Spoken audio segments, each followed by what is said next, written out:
اروها اندام کمیته آزادی بو اوجلان یا باشور کردستان شورش خضر درباره داینا مافی هوی جمنا که ریبر عبدالله اوجلان آخافتن و نرخاندن کرد به حور الآخافتنی وی گهدار بکن. من به پیوستی دزانیم همون لایک که ارکی آزاد کردنی برس عبدالله اوجلان لاستو بگرید به هر شویک لشیوه کن که بتوانید تر با کور به سمینار به کنفرانس به نووسین بیت لراستی دا اما وکوی که لسرتای سرپیخستنی ام پروسه وکو حوله بو پروسه آشتی حتی استا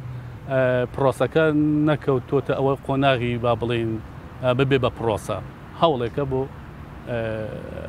پروسه آشتی اما دزانین هل سرتا و تاکو استا هم قناغ کام کو آماجم پیکر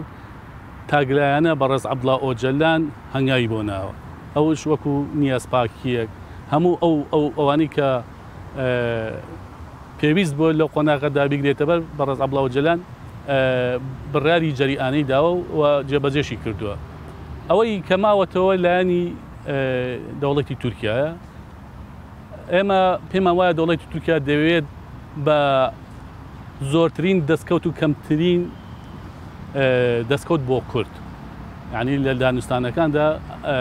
بۆ خۆی لە فەرهەنگی سیاسی ئەوەیە کە دانوستان دەکرێت تۆ چەندێک دەدەیت دەبێت ئەوەندە وەرگریت بەڵام دەوڵەتی تورکیا هەتا ئێستا وەکو استراتیژ نهاتۆتە پێش وەکو تاکتیک هاتۆتە پێش ئەوەی کە دەبینرێت دەوێت زۆرترین دەستکەوتی هەبێت و کەمترین دەستکەوت بدا بە لایەنی کورد کە ئەوەش دەبین کە پرۆسەکەی